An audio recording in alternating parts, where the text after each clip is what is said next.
USky Network Weekend Trendings. Peter Obi visits ATIKU, Lamido, Saraki in Abuja, hold first meeting after 2023 election. Former Vice President Atiku Abubakar on Monday met with the 2023 Labour Party presidential candidate, Peter Obi. Atiku made the meeting known on his X handle. Atiku tweeted, "It was my honor and privilege to host Peter Obi today." Similarly, Obi met with the former Jigawa State Governor, Sule Lamido, and the former President of the Senate, Senator Bukola Saraki, at their homes in Abuja. The meetings were confirmed in a statement issued by the spokesman, Peter Obi Media Outreach, Yunusa Tanko, on Monday evening. Tanko said Obi's visit was to express commitment to the peace and progress of the nation. His abiding devotion is to the emergence of a Nigeria that works for all its peoples and where the people are quickly pulled out of poverty. Worried about the state of the nation and the increasing uncertainty in the living conditions of the poor and underprivileged, Obi in Abuja on Monday visited some top Nigerians, among whom a former vice president and PDP presidential candidate in the 2023 election, Atiku Abubakar, the former Senate President Senator Bukola Saraki, and the former Governor of Jigawa State, Alhaji Sule Lamido. At the center of discussion during each of these visits was the state of the nation and how to reduce the suffering of all Nigerians irrespective of class and location. In particular, the desperate condition of the downtrodden in our midst was highlighted. Of particular interest and emphasis in these discussions was the worrisome situation in the northern parts of the country. Obi was the running mate to Atiku in the 2019 general elections under the People's Democratic Party. However, in 2022, the duo fell out, leading to Obi's exit from the PDP to LP.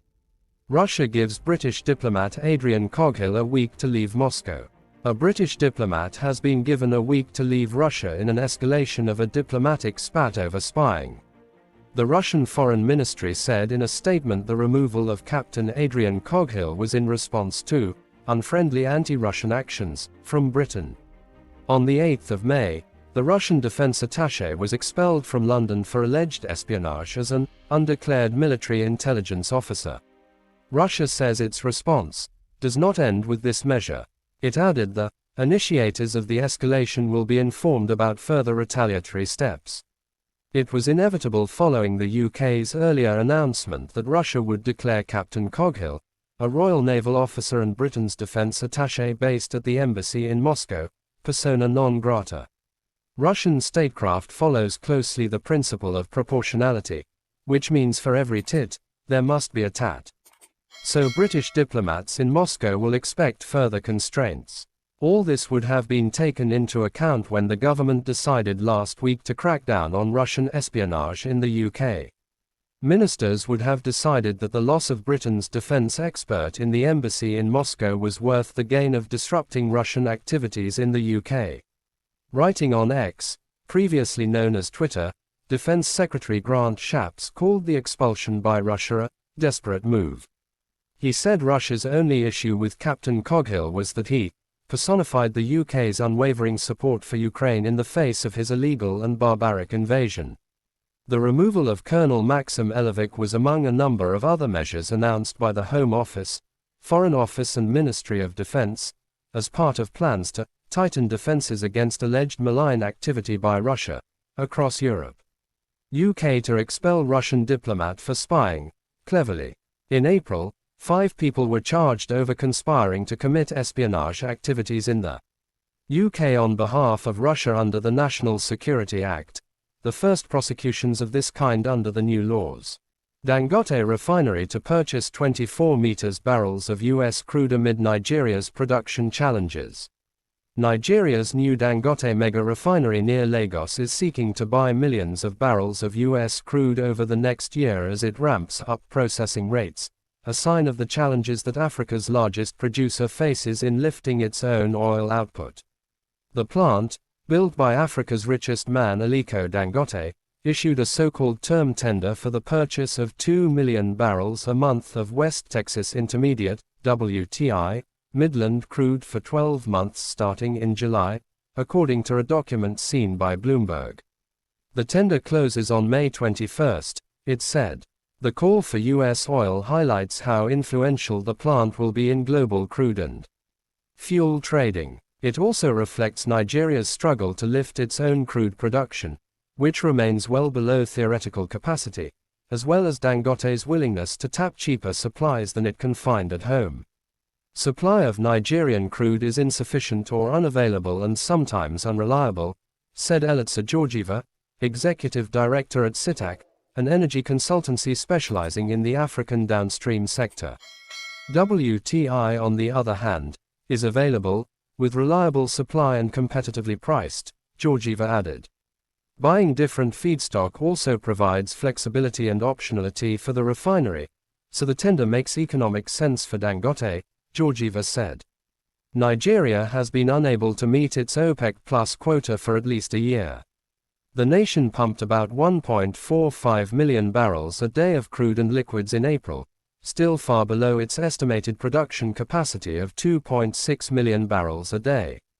Crude theft, aging oil pipelines, low investment, and divestments from oil majors operating in the West African nation have all contributed to declining production.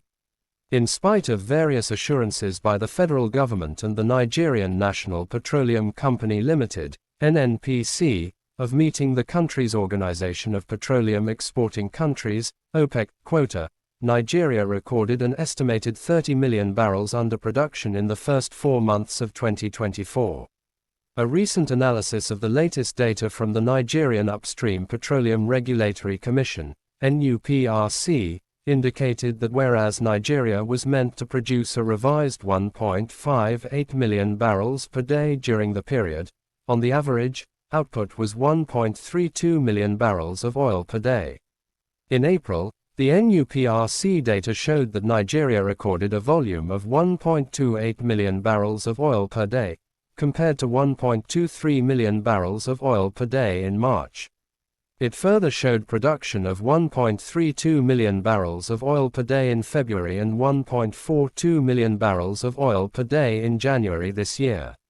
In all, excluding condensates which are outside OPEC's computations, the country managed to drill 44.2 million barrels in January, 38.3 million barrels of oil per day in February, 38.1 million barrels in March and 38.4 million barrels in April.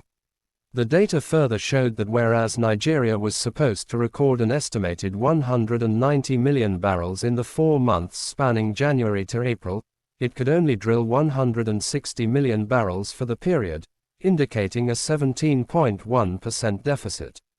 In November 2023, OPEC Plus handed Nigeria a revised 1.58 million barrels of oil per day oil output target in 2024, lower than Africa's largest oil producer had hoped for, because the country failed to consistently meet its 1.74 million barrels of oil per day production target. Despite massive spending to curb insecurity in the Niger Delta by the NNPC and the federal government, oil theft, assets vandalism and outright sabotage are rampant in the area where Nigeria extracts its oil from.